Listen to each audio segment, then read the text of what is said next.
හරි. එතකොට එහෙනම් fetch execute cycle එකේදී කියන්නේ මේ instructions run වෙන process වෙන විදිහ. අපි දාන programs ඒ programs වල තියෙන commands විධානයන් නැත්නම් instructions උපදෙස් කොහොමද ක්‍රියාත්මක වෙන්නේ කියන එක. ඉස්සල්ලාම කරන්නේ getting instruction from main memory. ප්‍රධාන මතකයෙන් උපදේශක් ලබා ගන්නවා. ඊට පස්සේ decode the instruction. උපදේශ විකේතනය කිරීම. උපදේශ විකේතනය කරනවා. ඊට පස්සේ execute the instruction. උපදේශ ක්‍රියාත්මක කිරීම. එන උපදේශ ක්‍රියාත්මක කරනවා. ඊට පස්සේ මේ save මිශ්‍ර චක්‍රය එහෙම නැත්නම් fetch execute cycle එක ක්‍රියාත්මක වෙන තැන්. හරි. මෙන්න තියෙනවා main memory එක. ප්‍රධාන මතකයෙන් තමයි පළවෙනි පියවර වෙන්නේ. මොකද්ද? උපදේශ ප්‍රධාන මතකයෙන් උපදේශ ගන්නවා. අරගෙන control unit එකෙන් පාලන එකකින් තමයි ඒක decode කරන්නේ. මෙන්න මේ control unit එකෙන් ඒක decode කරනවා. decode කරලා ඉවරලා අංක 3 උපදේශ ක්‍රියාත්මක කිරීම execution ක්‍රියාත්මක කිරීම සඳහා ලබා දෙනවා ALU එකට arithmetic and logic unit එකට. ඒ ක්‍රියාත්මක වීමෙන් ලැබෙන දත්ත තියෙන තොරතුරු ප්‍රතිඵලයේ store results into main memory. main memory එකට නැවත යවනවා. ඒ ලැබෙන result එක. ඊට පස්සේ main memory එකේ සුදුසු පරිදි එක්ක ප්‍රතිදාන උපාංග වලට යවනවා. එහෙම නැත්නම් ආපහු store කරන්න secondary storage devices වලට යවනවා. ද්විතීක ආචරණ උපාංග වලට යවනවා.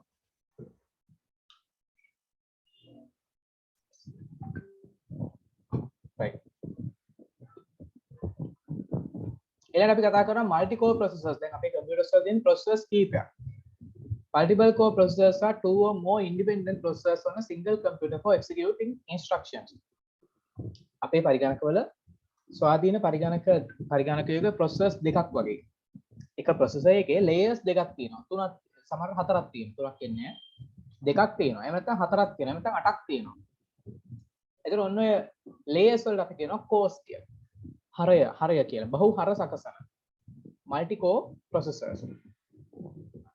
As such, several processors can execute several instructions at once. ඒ වගේ processor layers කිහිපයක් තියෙන නිසා එකපාර උපදෙස් කිහිපයක් ක්‍රියාත්මක කරන්න පුළුවන්. හරි. එතකොට in a single processor only one instruction can be executed at a time. single processor එකක් තියෙනකොට එක උපදේශයයි නැත්නම් එක ගණනය කිරීමයි එක වෙලාවකට කරන්න පුළුවන්. අනිත් වෙලාව බෙදලා දීලා තමයි කරන්න යන්නේ. හරිද? multi core processors වෙනකොට processor layers කීපයක් නැත්නම් processor cores කීපයක් තියෙනවා. ඒතකොට මේ processor cores කීපයක් තියෙනකොට instructions කීපයක් එකපාර උපදේශ කීපයක් එකපාර ක්‍රියාත්මක කරන්න පුළුවන්. හරිද? ඒක තමයි මෙතන දාලා තියෙන්නේ need of multi core processors කියන එක. බහුහර සකසනයක අවශ්‍යතාවය මොකක්ද කියන මෙතන පෙන්ලා තියෙන්නේ. එකක් තමයි ability to execute parts of a single program at once. Therefore speed is increased. එක program එකක් කොටස් වලට කඩලා run කරනකොට ඒ program එකේ වේගය අපි හිතමු එක program එකක් execute වෙන්න නිකමට හිතන්න පැයක් යනවා විනාඩි 60ක් යනවා කියලා. අපි ඕක octa core processor එකකින් process කරොත් එහෙම ඔය process එක කෑලි 8කට කඩනවා. එතකොට මුළු process එකට විනාඩි 60ක් ගියා නම් එක කොටසකට යන්නේ 8කට බෙදුවාම එක කොටසකට යන්නේ විනාඩි කීයද? 30යි 15යි 7මාරයි. එතකොට ඒ තනි කොටස වගේ කොටස් 8ක් එකපාර ක්‍රියාත්මක වෙනකොට කොටස් 8ම විනාඩි 7මාරෙන් ඉවර වෙනවා. අන්න ස්පීඩ් එක වැඩි වෙනවා. හරි. ඊට allowing for parallel processing. අන්න ඒකට තමයි කියන්නේ parallel processing කියලා. multi core processors තියෙනකොට parallel processing run කරන්න පුළුවන්. දැන් ඔයගලන්ට පේනවා මෙතන මේ 4th generation Intel Core i processor DiMAP. හරි. මේකේ තියෙන්නේ මේ 4th generation. හරි. මේක quad core die shown above. quad core කියන්නේ processors කීපයක්. මෙතන cores 4ක් තියෙනවා මේකේ. graphic processing කොටස වෙනම තියෙනවා. මෙතන core කියලා තියෙන cores 4ක් තියෙනවා. ඒ cores 4 අතර L3 cache memory එක share කරගන්නවා මෙන්න මේ path එකේ. හරි. එතකොට මේ තියෙන්නේ ඔන්න ඔය වගේ processors 4ක් තියෙනවා වගේ processing layers 4ක් තියෙනවා. ඒකට අපි කියනවා multi core processors කියලා. right. ඊළඟට අපිට කතා කරන්න තියෙන්නේ 2.4 topic එක. ඒ තමයි memory hierarchy. හරි. මතක දූරාවලිය කියන එක. මතක දූරාවලිය කියලා කියන්නේ නැත්නම් memory hierarchy කියලා කියන්නේ මේ පරිගණක මතකයන්. පරිගණක මතකය කොහොමද සකස් වෙන්නේ? ඒ මතක වර්ගයන් අතර සංසන්දනය comparison එකක් අපි කතා වෙනවා මෙතනදී. එතකොට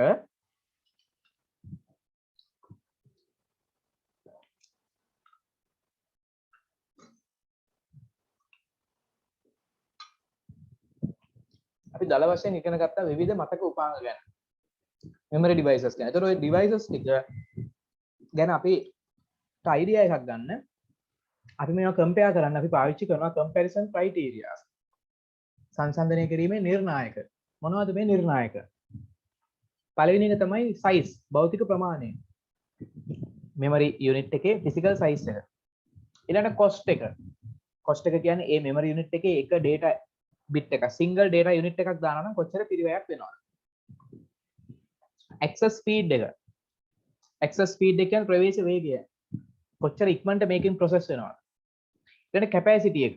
මතක ධාරිතාව. මතක ධාරිතාව කොහොමද? right. අපි බලමු කොහොමද වෙනස් වෙන්නේ කියලා මම පැහැදිලි කරන්නම්.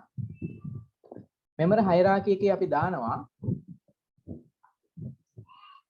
මේක හරියට පිරමීඩාකාර හැඩයකට අපි මේක ලකුණු කරන්නේ. ඒකට හේතුව තමයි capacity එක. capacity එක වැඩි එකේ ඉඳන් උඩට capacity එක අඩු වෙන එක දක්වා තමයි අපි උඩට මේගොල්ලෝ දාන්නේ. එතකොට magnetic tapes නැත්නම් චුම්බක පටි තමයි capacity එක වැඩිම. ඊට වඩා අඩුයි optical disc ප්‍රකාශ තැටි. ඊට වඩා අඩුයි magnetic tapes චුම්බක තැටි. ඊට වඩා අඩුයි solid state. ඊට වඩා අඩුයි RAM. ඊට වඩා අඩුයි cache එක. ඊට වඩා අඩුයි register. හරි. එතකොට මේගොල්ලෝ පෙළ ගස්සලා තියෙන්නේ register memory එක උඩම හිටින්න magnetic tape එක යටම හිටින්න. එතකොට එතනදී මොකද්ද පළවෙනිම බලන criteria එක තමයි මේගොල්ලෝ මෙහෙම පෙළ ගස්සලා තියෙන්නේ capacity එකයි speed එකයි අනුව. capacity එක වැඩි වෙනකොට speed එක අඩුම වෙනවා. speed එක වැඩි වෙනකොට capacity එක අඩුම වෙනවා. එතකොට මෙතනදී capacity එක වැඩිම පේනවනේ කියලා ලොකුවට ඉන්නේ චුම්බක පටි නැත්නම් magnetic tapes. එයාගේ තමයි capacity එක වැඩි. ඒ වගේම එයාගේ තමයි speed එක අඩුම.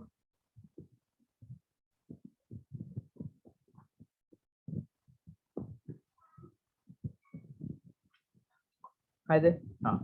එතකොට අපි ගත්තොත් එහෙම registers දැන් මෙතන කියලා තියෙනවා cost එකයි speed එකයි මේ පැත්තට යනකොට වැඩි වෙනවා. මේ ඊතලෙන් පෙන්නලා තියෙන්නේ මේක වැඩි වෙන්නේ කොහොමද කියන එක. cost එකයි speed එකයි මේ උඩ පැත්තට යනකොට වැඩි වෙනවා. උඩ පැත්තට යනකොට cost එක වැඩි වෙනවා. ඒක single data unit එකකට ඒවා වෙන මුදල වැඩි වෙනවා. ඊළඟට speed එක වැඩි වෙනවා. speed එක වැඩිම එතකොට register memory. speed එක අඩුම වෙන්නේ magnetic tapes. ඊළඟට උඩ ඉඳන් පල්ලෙහාට යනකොට size එකයි capacity එකයි වැඩි වෙනවා. පල්ලෙහාට යනකොට physical size එකයි capacity එකයි වැඩි වෙනවා. ධාරිතාවය නේද? capacity එක වැඩි වෙනවා. හරිද? ඒතර speed එක අනිවාර්යයෙන්ම speed එක වැඩි වෙනවා.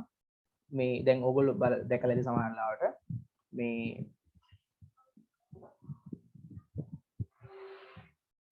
මේකේ මේ optical disc එකකින් CD එකකින් මොන හරි දෙයක් copy කරනකොට වඩා CD එකකින් hard disk එකට හරි hard disk එකෙන් CD එකකට හරි දෙයක් copy කරනවට වඩා hard disk එකේ තියෙන කොටස් දෙකක් අතර copy කරනකොට වේගය වැඩි. හරිද? එතකොට ඒ චුම්බක තැටි වල වේගය වැඩි ප්‍රකාශ තැටි වලට වඩා. ඒකයි. ඊළඟට ඔයගොල්ලෝ හරිය දැන් තියෙනවා SSD කියලා. solid state drive කියලා. SSD card ගහනවා කියලා කියන්නේ hard එක වෙනකොට. එතකොට ඒකෙත් speed එක වැඩි කියලා කියනවා ඊට වඩා.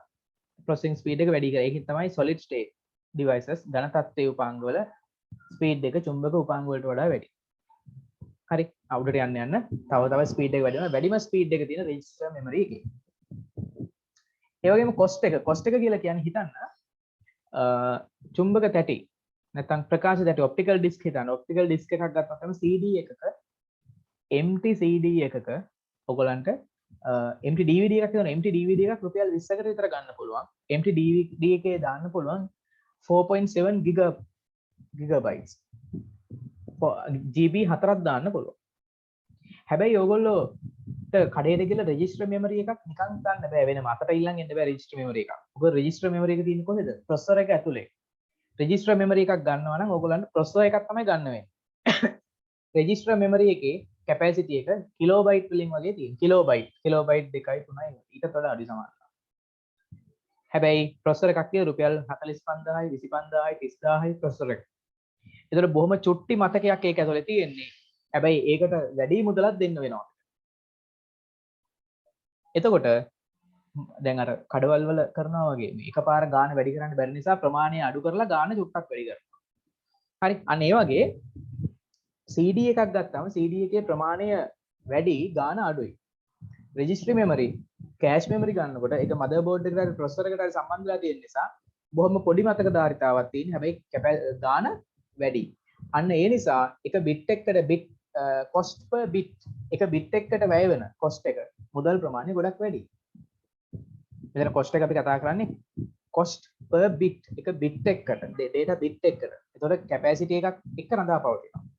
capacity එක ගොඩාක් වැඩි වෙනකොට මේ magnetic tapes චුම්බක පටි වගේ ලොකු ධාරිතාවක් දාන්න පුළුවන්.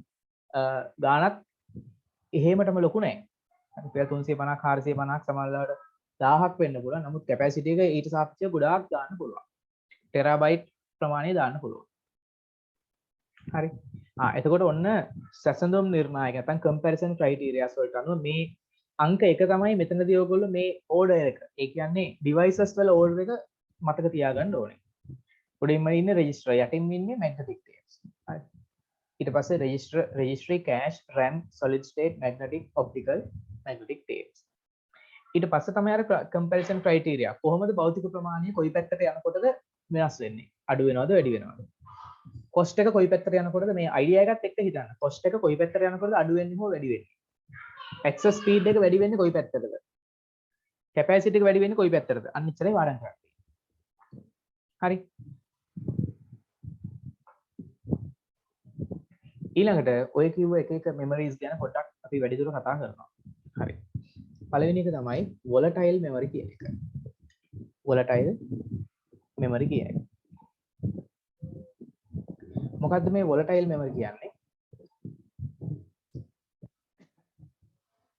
Memory is the type of memory that stays as long as there is electricity. Volatile කියන්නේ කරන්ට් එක තියෙනකන් විතරක් මතකයේ තියෙන මතක උපාංග වල. හරි. විදුලි බලය පවතින තාක්කල් පමණක් පරිගණකයේ මතකයේ ඇඳිලා තියෙනවා. අපි ඒවට කියනවා volatile memory කියලා. මේ volatile memory විදිහට ගන්න අපි RAM, cache සහ memory registers කියන්නේ. memory register එක අපි වැඩිපුර සලකන්නේ RAM එකයි cache එකයි. හරි. ඒතර cache memory එක කියන්නේ අර මම කිව්වා process කරනකොට නිතර ඕන වෙන data වල කොපියක් තියා ගන්නවා. නිතර ඕන වෙන data RAM එකෙන් ගේන්න යන්නේ නැහැ, කොපියක් තියා ගන්න. කොයි කොපියක් තියන්නේ cache memory එකේ. cache memories වර්ග තුනක් තියෙනවා. L1, L2, L3 කියලා. L1 cache, L2 cache, L3 cache කියලා. හරි. cache memory එක ගැන මෙහෙම කියනවා used to temporarily store frequently used instructions and data during program execution. ක්‍රමලේඛයක් ධාවනය වෙන වෙලාවෙදී නිතර ඕන වෙන දත්ත තියාගන්නේ මේ cache memory එකේ. එහෙම නැත්නම් වාරක මතකය කියලා සිංහලෙන් කියනවා. ඕකට වාරක මතකය කියනවා, සංචිත මතකය කියනවා, නිහිත මතකය කියනවා. ඔය මොකක් කිව්වත් ඕකේ නියමාර්ථය cache memory. cache කිව්වම CASH cache නෙමෙයි CACHE cache. මොනවද මෙයාගේ වර්ග ටික? L1 කියලා කියන්නේ level 1 cache memory කියන එක. level 1 cache memory එක තමයි speed එකෙන් cache memories අතර L1, L2, L3 කියන වර්ග තුන අතර level 1 cache memory තමයි speed එක වැඩිම වෙන්නේ, capacity එක අඩුම වෙන්නේ. මේක අනිවාර්යයෙන්ම CPU එක තුල තමයි තියෙන්නේ. central processing unit එක ඇතුලේ embed කරලා තියෙන්නේ. ඊළඟට level 2 cache එක. level 2 cache එක speed එක level 1 එකට වඩා අඩුයි, level 3 එකට වඩා වැඩි. capacity එක level 1 වලට වඩා වැඩි, level 3 වලට වඩා අඩුයි. ඒ ස්පීඩ් එකයි කැපැසිටි එකයි අතර ඉන්වර්ස්ලි ප්‍රොපෝෂනල්. එහෙම නැත්නම් ප්‍රතිලෝම සමානුපාත සම්බන්ධයක් තියෙනවා. L2 එක CPU එක ඇතුලේ හරි එහෙම නැත්නම් පිටත හරි තියෙන්න පුළුවන්. CPU එක ඇතුලේ inside the CPU outside the CPU motherboard එක ඇතුලේ තියෙන්නත් පුළුවන්. L1 කියන එක නම් අනිවාර්යයෙන්ම CPU එක ඇතුලේ තමයි තියෙන්නේ. ඊළඟට L3 cache memory L1 L2 වලට වඩා ධාරිතාව වැඩි අතර වේගය අඩුයි. L3 එක L1 වලටයි L2 එකටයි වඩා capacity එකකින් වැඩි. නමුත් ස්පීඩ් එක අඩුයි. මෙයා අනිවාර්යයෙන්ම CPU එකෙන් එළිය තියෙනවා. මෙයා තමයි RAM එකේ වේගය වැඩි කරන්න හේතු වෙන්නේ. හරි.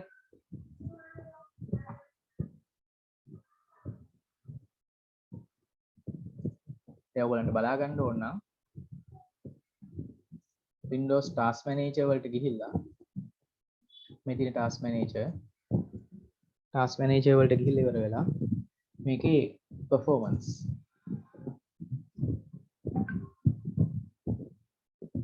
වලට ගියාට පස්සේ මෙතන තියෙනවා ඔයාගේ processor එකේ speed එක. දැන් base speed එක මගේ computer එකේ දැන් තියෙන speed එක 2.59 GHz. GHz 9.5යි. socket එකයි cores දෙකයි. cores දෙකක් තියෙනවා. හරි logical processors හතරක්. logically ඒ cores දෙක double වෙලා processors හතරක් තියෙනවා. හරි ඊළඟට මේකේ තියෙනවා L1 cache 128 KB බලන්න level 1 cache memory එක kilobyte 128යි. L2 cache kilobyte 512යි. L3 cache එක එයා 4 MB බලන්න size එක L1 වලට වඩා L2 වැඩි. L2 වලට වඩා L3 වැඩි. ඒක තමයි මෙතන කියන්නේ. හරි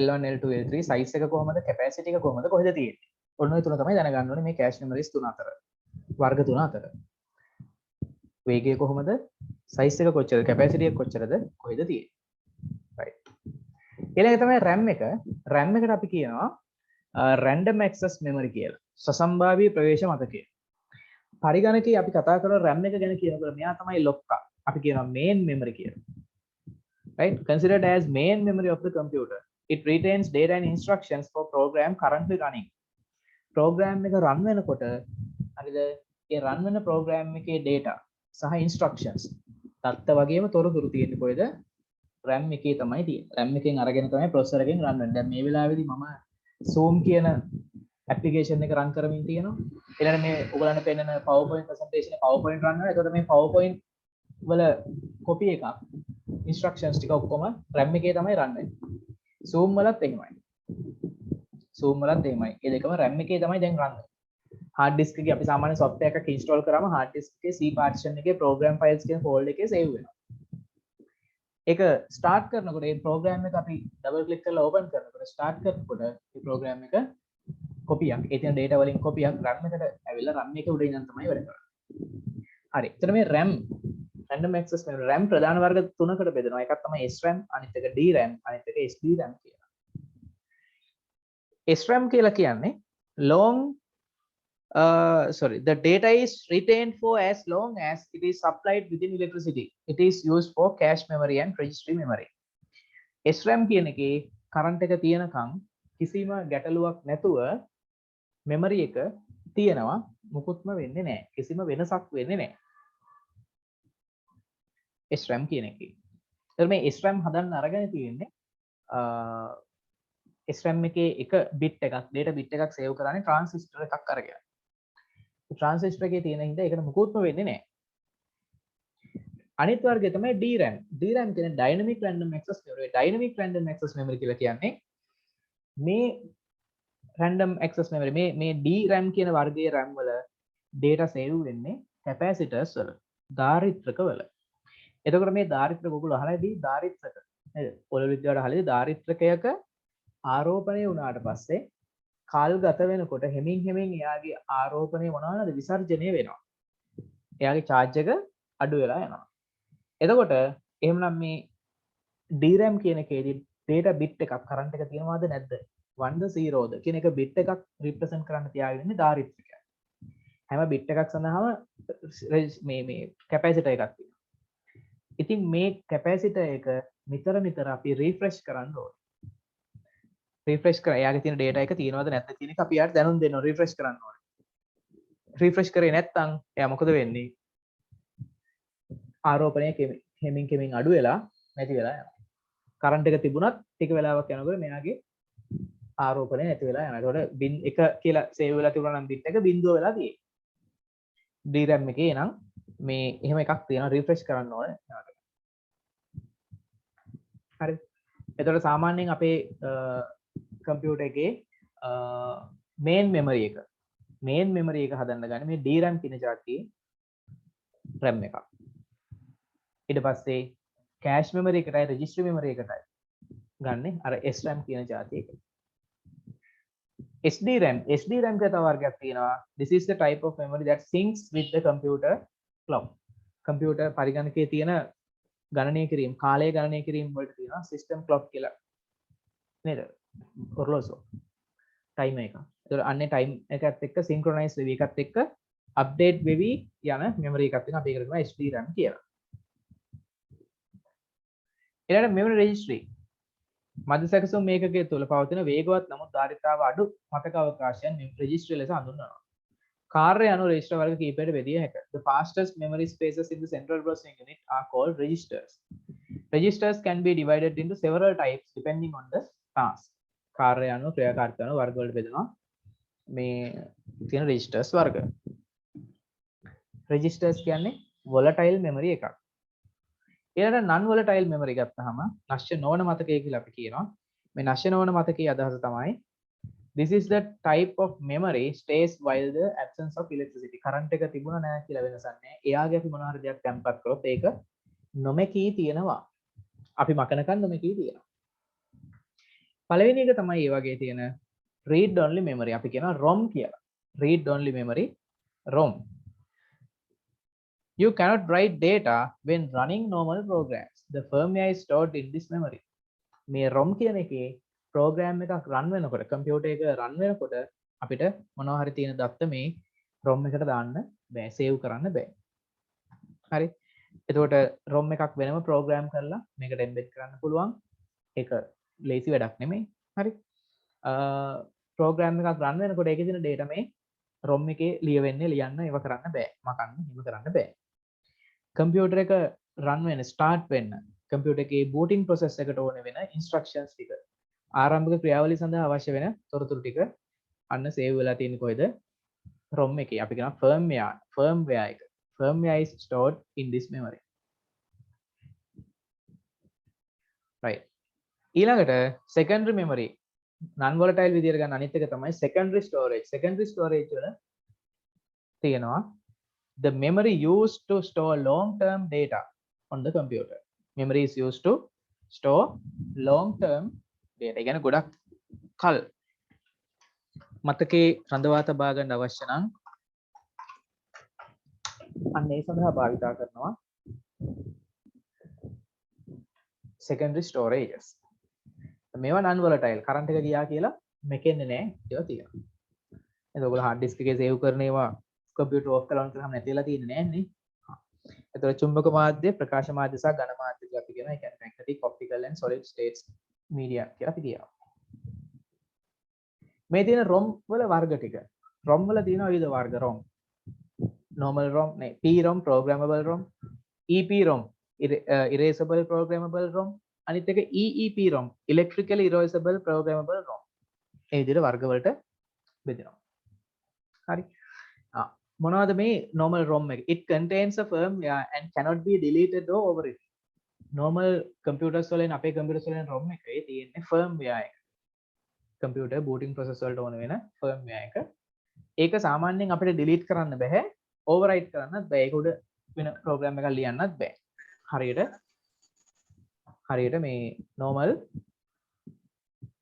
CD එකක් අපි නේද? අපි මොනවාරි සින්දුවරේ මොනවා type මේ record කරලා ගෙනාවෝ CD එකක් වගේ. CD එකේ අපිට තියෙනව මකන්නත් බෑ. CD එකට අලුතෙන් write කරන්නත් බෑ. ROM එක. ඊට පස්සේ PROM, programmable ROM. This memory chip can only enter data once and cannot be deleted. මේකත් ROM එකක්. හරියට අපි ගේන්නේ ඔය empty CDs කියලා, empty DVD කියලා ගේන්නේ. empty එක ගෙනාවට පස්සේ අපිට ඒක write කරන්න පුළුවන් එකපාරක්. write කරලා ඊට පස්සේ ඉතින් ඒක අහන්න පුළුවන්. ඒක මකන්නවත් ඒකේ අලුතෙන් ආයෙ වෙන වෙනම type කරන්න මේ enter කරන්න එහෙම බෑ. එහෙනම් programmable ROM එකත් ඒ වගේ. මේක empty ROM එකක්. හරි data නැහැ. අපිට එකපාරක් program කරලා ඒක fix කරන්න පුළුවන්. එච්චරයි. අනිත් එක EPROM. EPROM කියන එකේ firmware එකක් එනවා. අපිට ඒක එකපාරක් erase කරලා අපේ program එකක් ඒකට write කරලා මේ තියන්න පුළුවන්. හරිද? හැබැයි එකපාරයි. එන program එක erase කළා, නැවත program කරා, ඊට පස්සේ set කරා. erasable programmable ROM. අන්තිම වර්ගයේ EEPROM කිව්වම electrically erasable programmable ROM කිව්වම ඒකේ නැවත අපිට මකලා විද්‍යුත් ආරෝපණයක් පාවිච්චි කරලා නැවත නැවත මකමක ලියලිය පාවිච්චි කරන්න පුළුවන්. දැන් ඔයගොල්ලන්ගේ ෆෝන් වල එහෙම එන්නේ EEPROM එකක්. නේ ඔයගොල්ලෝ ෆෝන් එකේ ඔයගොල්ලෝ මෙමරි කැපැසිටි එක ඔයගොල්ලෝ කියන්නේ නේද? RAM එකයි ROM එකයි නේ. RAM එක 4GB, ROM එක 32GB. එහෙමනේ කියන්නේ. ආයෙ කියන්නේ EEPROM එකක්. ඒකේ නැවත නැවත ලියලිය මකමක නේද? delete කරන්න පුළුවන්. ආයෙ මොනවා හරි copy කරන්න පුළුවන්. හරි. ඒක EEPROM එකක්. right.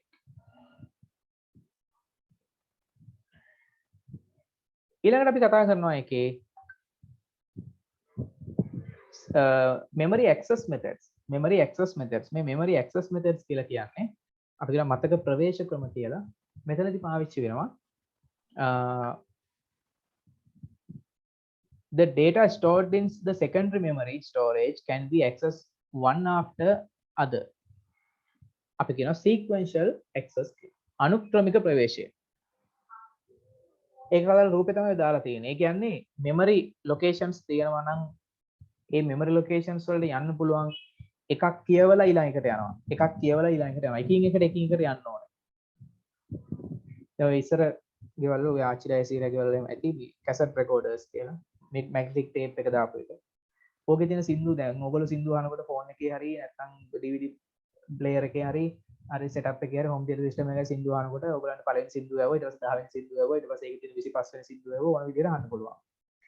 අර tape recorder එකේ සින්දු නේද cassette piece කියලා එතකොට ඒවාගේ සින්දු අහනකොට අපිට එහෙම තෝරගෙන අහන්න බෑ. පළවෙනි සින්දුව ඇහුවට පස්සේ play වෙනවා tape එක කරගෙනවා.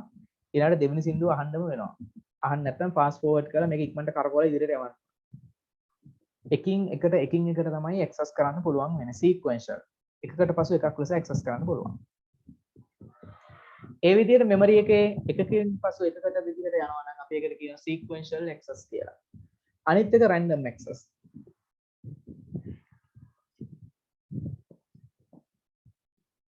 random access කියලා කියන්නේ here you can access the data stored anywhere in the secondary storage memory. මේකේ ඕනම තැනකට අපිට ඕනෑම memory location එකකට අහඹු ලෙස යන්න පුළුවන්. randomly අහඹු ලෙස කියන්නේ අපිට ඕන තැනකට යන්න පුළුවන්. අනුපිළිවෙලක් නැහැ. මෙතනින් පළවෙනි memory location එකේ ඉඳන් දෙවෙනි එකට යන්න පුළුවන්. දෙවෙනි memory location එක තුනට එන්න පුළුවන්. ওই විදිහට අනුපිළිවෙලින් ඕන තැනකට යන්න පුළුවන්. ඒ කියන්නේ අනුපිළිවෙලක් නැතුව ඕන තැනකට යන්න පුළුවන්. දැන් ඔයගොල්ලෝ සින්දු අහනවා වගේ CD player එකකින් සින්දු අහනවා වගේ. ඕන සින්දුවක් අහන්න පුළුවන්. ඕන එකකට පළවෙනි එකට පස්සේ නැවත ආයි පළවෙනි එක වහන්න පුළුවන්. පළවෙනි එකට පස්සේ 10 වෙනි එක අහන්න පුළුවන්. 10 වෙනි එකට පස්සේ ආයි 3 වෙනි එක අහන්න පුළුවන්. ආන්න ඒ වගේ memory locations වලට access කරනකොට random access එකක් තියෙනවා. ඕන තැනකට යන්න පුළුවන්. ওই විදිහට memory access methods දෙකක් තියෙනවා. sequential access, random access. අනුක්‍රමික ප්‍රවේශය, අහඹු ප්‍රවේශය කියලා.